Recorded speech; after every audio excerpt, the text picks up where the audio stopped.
সারা দেশকে আলোর পথ দেখানো প্রথম আলোর ঘরেই ঘুটঘুটে অন্ধকার।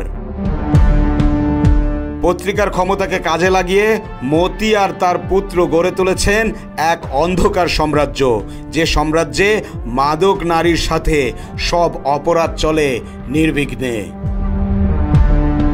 টাকা কামানোর প্রথম আলো নামক মেশিনের ইনকামের একটি বড় অংশ মতিপুত্র শাসার ভোগবিলাস আর বিদেশের অ্যাকাউন্টে জমা হয়।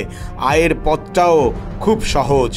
বিভিন্ন শিল্প মালিকদের জিম্মি করে বিজ্ঞাপনের নামে চাঁদাবাজি চালায় মতি আর তার বখাটে পুত্র শাসা।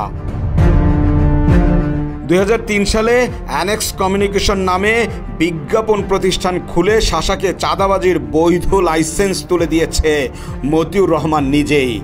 এই প্রতিষ্ঠানের আয় ব্যয় কত কিংবা আয়ের উৎস কি কখনো কিছুরই জবাব দিতে হয় না, কারণ জবাব যে চাইবে তার দরজায় পরদিনই পৌঁছে যাবে প্রথম আলোর সাংবাদিক।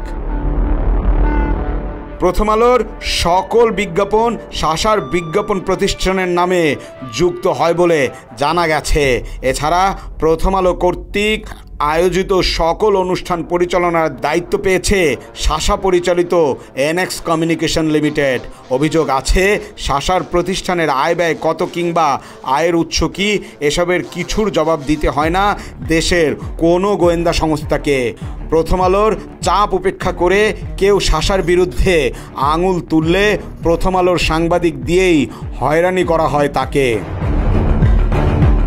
অ্যানেক্স কমিউনিকেশন লিমিটেডের টাকায় ব্যক্তিগত খরচ মেটানোর অভিযোগ তোলায় একজন শেয়ার মালিকের তার শেয়ার বিক্রি করতে বাধ্য করেছেন শাসা। সে সময় শেয়ার মালিকের অর্থ আত্মসাৎ করার অভিযোগে শাসার বিরুদ্ধে লিখিত অভিযোগ করেন নাম প্রকাশে অনিচ্ছুক ওই ব্যক্তি। পরবর্তীতে তাকে হত্যার হুমকি ধমকি দিলে মুখ বন্ধ করার অভিযোগ রয়েছে মতিপুত্রর বিরুদ্ধে। প্রথম আলোর সম্পাদক মতিউর রহমানের ছেলে শাসা বাবার তৈরি করে দেওয়া অপরাধ সাম্রাজ্যের মুকুটবিহীন সম্রাট। চাঁদাবাজির টাকায় মাদক ও নারী নিয়ে শাসা ডুবে থাকেন মহানন্দে। নারী আর মাদকের নিরাপদ আশ্রয় গড়ে তুলতে থাইল্যান্ড ও মালয়েশিয়ায় শাসার একাধিক ব্যক্তিগত ফ্ল্যাট রয়েছে বলেও জানা গেছে, যার পুরো অর্থ বাংলাদেশ থেকে চাঁদাবাজি আর লুটপাটের পর পাচার করা হয়েছে। এছাড়া মতিপুত্র প্রতি বছর দেশের বাহিরে ভ্রমণের জন্য অ্যানেক্স কমিউনিকেশনের তহবিল থেকে খরচ করেন কোটি কোটি টাকা। একই সাথে বিদেশ ভ্রমণের নামে হুন্ডিতে অর্থ পাচারের অভিযোগও রয়েছে শাসার বিরুদ্ধে। বিদেশে থাকা অবস্থায় আন্তর্জাতিক ক্রেডিট কার্ডের মাধ্যমে করা হয় বিল পরিশোধ। মূলত ক্রেডিট কার্ডে অর্থের পরিশোধের নামে থাইল্যান্ডে একাধিক ব্যক্তিগত ফ্ল্যাট এবং মালয়েশিয়ায় কেনা হয়েছে রেস্তোরাঁ। এদিকে সারা দেশের পত্রপত্রিকায় যখন অরিয়ন গ্রুপের দুর্নীতি নিয়ে সংবাদ প্রকাশ করেছিল, সেই সুযোগটি কাজে লাগিয়েছিল শাসা।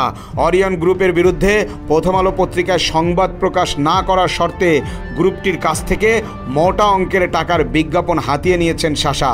সে সময় অন্যান্য পত্রপত্রিকার সংবাদ প্রচার বন্ধ করতেও অনৈতিক সুবিধা নেওয়ার অভিযোগ রয়েছে শাসার বিরুদ্ধে।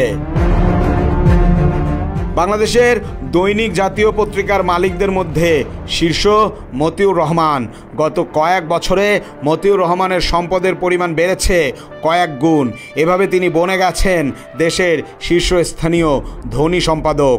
এছাড়া আয় বহির্ভূত কোটি কোটি অবৈধ টাকার সম্পদ রয়েছে মতিউরের ছেলে শাসার নামে।